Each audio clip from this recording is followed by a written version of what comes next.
Well, okay, yeah, as far as the sleeves go, we're going to definitely be rolling these sleeves up. I want to show you guys the latest information. Swing in here, because there's some changes as of 4 o'clock. Specifically, it's for you out in Suffolk County, all right? You are now under a blizzard warning. It's not a watch. This is a warning for you. Everybody else, top to bottom in our area, under a winter storm warning. Goes into effect at midnight tonight until 6 o'clock tomorrow. And yet, today you hit 62 degrees outside. Let's go over and show you where that storm is as of right now.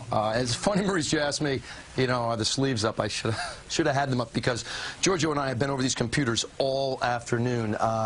This is the storm. And, okay, yeah, decent looking, but not the biggest thing I've ever showed you. The problem is the track. The track has this thing pushing towards the Atlantic Ocean, exiting somewhere around the Delmarva, then curving up along the coastline. You take a storm like this, you put it in the Atlantic with all that available moisture, and the fact that it's going to pull in its own cold air, you got a problem. So here's your timing. The first flakes fly around 3 to 6 a.m. The worst of it, 6 a.m. until 12 p.m. That's lunchtime. Lighter snowfall after 1 p.m. It lingers the further east you go until about maybe 5 p.m. or so. Snowfall numbers. This is what I showed you yesterday. 6 to 10 for most of the area. Here's my new map as of today with the new information.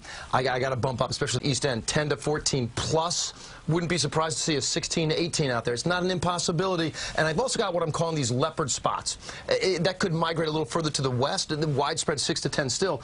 But the leopard spots, you can't pin those down. And the reason is we're just uncertain about some things, and that is where the banding sets up. So who's to say a strong band sets up over northern Passaic? Maybe it sets up over New York City. That's a possibility. So we watch that.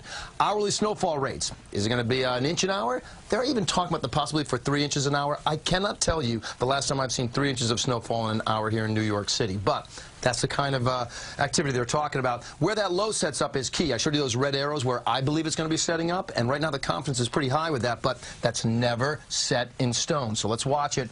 And then how long it lingers. It may linger a little bit longer, which would add to the snowfall totals, especially out east. So, guys, that's the way we see everything as of right now. We've got so much more to talk about. I think Friday morning could end up being a very hazardous time, even though the snow is done. I'll explain that in just a bit, but right now, let's go back to you guys in the studio. Lonnie, to recap here, you're a little subtle about it, but we saw the sleeves coming up.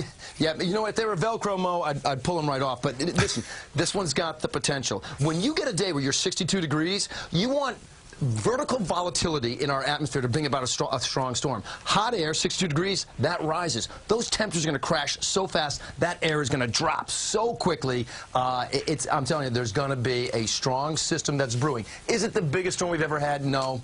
Let's be clear about that. Is it the biggest one this season? Ding, ding, ding, ding, ding. It is, so we're going to be on top of this one. All right, Lonnie, thank you so much. He's got that energy right now. Right. My Super Bowl. This is my Super Bowl. That he's got every time we have a storm coming. Something's about to happen.